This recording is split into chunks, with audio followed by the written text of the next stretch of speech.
और अभी के जो विरोधी दल के नेता हैं, उनमें लोकतंत्र विरोध और संविधान विरोध उनकी विरासत में उनको मिला है, उनके विरासत में उनको मिला। अरे कल जब जिम्मेवारी के साथ बोलिएगा तब ना माइक खुला रखेगा, जब गैर जिम्मेवारी का व्यवहार करिएगा तो माइक तो बंद हो ही जाएगा, स्वतः बंद हो जाएगा। कांग्रेस पार्टी ने इस संविधान को तार तार करने का काम एक बार नहीं सैकड़ों बार इन्होंने प्रयास करने किया है। ये आपको पता है कि आपके संकल्प का असर क्या होने वाला है, आपको पता है। लेकिन जैसा मैंने पहले कहा कि चेयर को दबाव में बनाए रखने के लिए संकल्प लाना है, उनकी गरिमा को कमजोर करने के लिए संकल्प लाना है। इसलिए वैसे अध्यक्ष के खिलाफ अविश्वास प्रस्ताव इसीलिए लाया गया। विपक्ष चाहता है कि नियम दबाव बने और दबाव में अध्यक्ष नियम प्रक्रिया सारी चीज में उनको थोड़ा छूट देने का काम करे। इनको गलतफहमी है, जो उस कुर्सी पर बैठते हैं, जो आसन पर बैठते हैं, वो अपने दायित्वों के प्रति, अपने कर्तव्यों के प्रति सजग रहते हैं।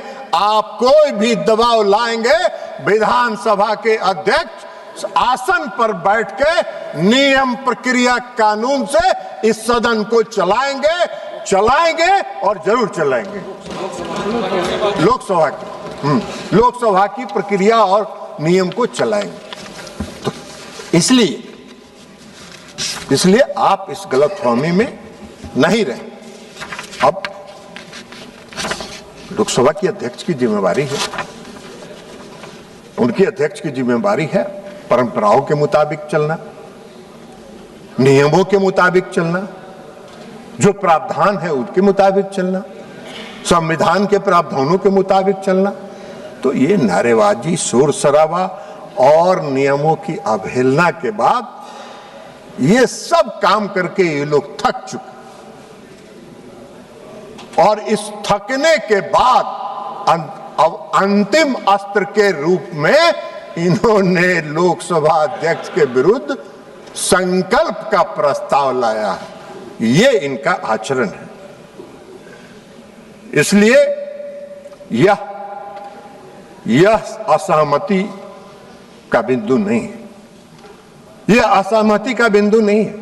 आपको भी मालूम है कि यह सहमति का बिंदु नहीं है। ये संविधान की आत्मा को, की भावना को, आत्मा को आहत करने का प्रयास है, जो कदापि नहीं होने वाला है, जो कदापि नहीं होना। आपका क्या है? आप इतना चर्चा कर रहे थे, गोगोई जी चर्चा कर रहे थे, सब चर्चा कर रहे थे, बोल रहे थे। एलओपी को बोलने नहीं दिया जाता है, एलओपी को दबाव दिया जाता है, माइक बंद कर दिया जाता है। अरे कल जब जिम्मेवारी के साथ बोलिएगा तब ना माइक खुला रखेगा, जब गैर जिम्मेवारी का व्यवहार करिएगा तो माइक तो बंद हो ही जाएगा, स्वतः बंद हो जाएगा। आपका क्या है रोग? आपके प्रतिनिधि जाते हैं कार्य मंत्रणा समिति में, मैं भी 17वीं लोकसभा में कार्य मंत्रणा समिति का सदस्य था, मैं देखता रहा। कार्य मंत्रणा समिति में निर्णय कुछ हो रहा है, इनकी पार्टी के लोग, विपक्ष के लोग अध्यक्ष के सामने कुछ आश्वासन दे रहे हैं और वहां से लौट के आ रहे हैं और यहां बदल जा रहे हैं।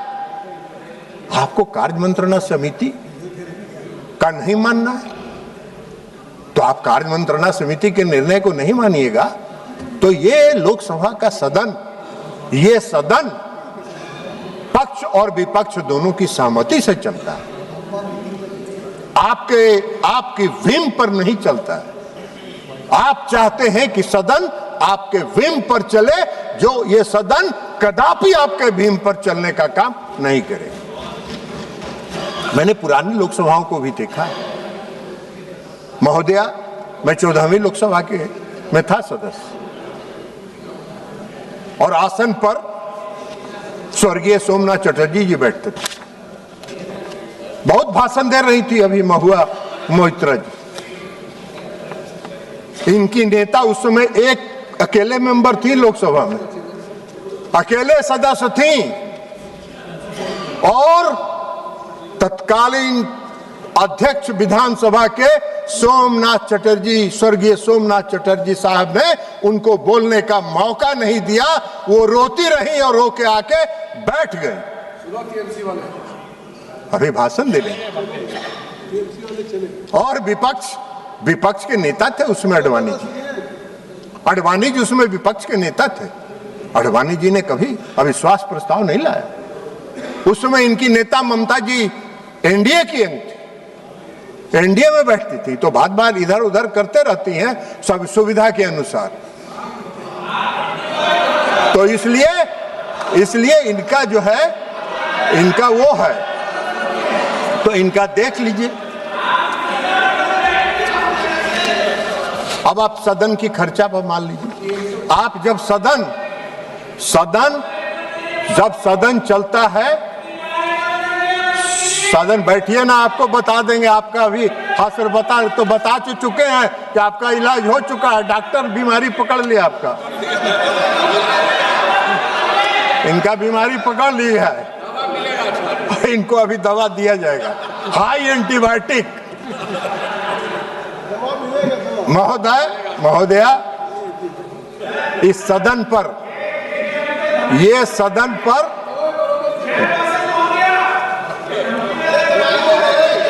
अरे हम दवाई दे रहे हैं, धमकी कहाँ दे रहे हैं? हम आपको बीमारी के लिए दवा कह रहे हैं, हम आपको दवा देंगे,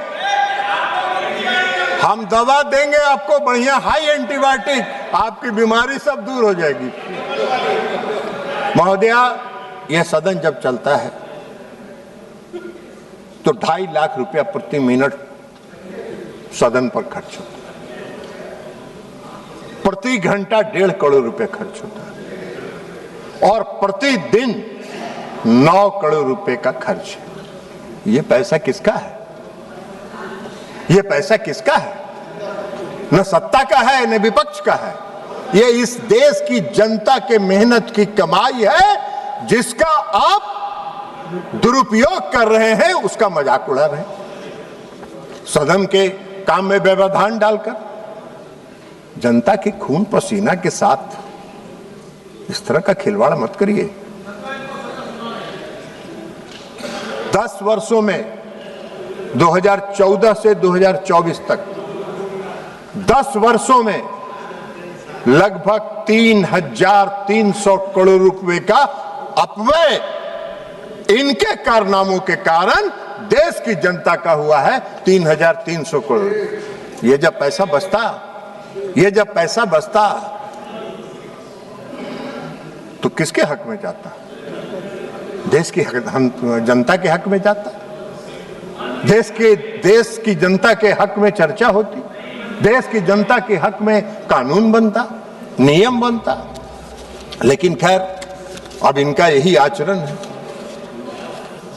अब ये कांग्रेस पार्टी मूल रूप से दबाव में सबों से इन लोगों ने दस्तखत करा लिया, और करा लिया तो कोई नया चीज नहीं है, ये एक नया बात नहीं है कांग्रेस पार्टी के लिए। कांग्रेस पार्टी को और अभी के जो विरोधी दल के नेता हैं, उनमें लोकतंत्र विरोध और संविधान विरोध उनकी विरासत में उनको मिला है, ये इतिहास रहा है आजादी के बाद से आज तक। कांग्रेस पार्टी ने इस संविधान को तार-तार करने का काम एक बार नहीं, सैकड़ों बार इन्होंने प्रयास करने किया है। संविधान का किताब लेके घूमते थे, इस सदन में भी संविधान का किताब लेके आते थे, और रोज सुबह से शाम तक संविधान की धज्जियां उड़ाने का काम करते हैं, संविधान के रक्षक विरोध। और यह कांग्रेस पार्टी को विरासत में मिला है।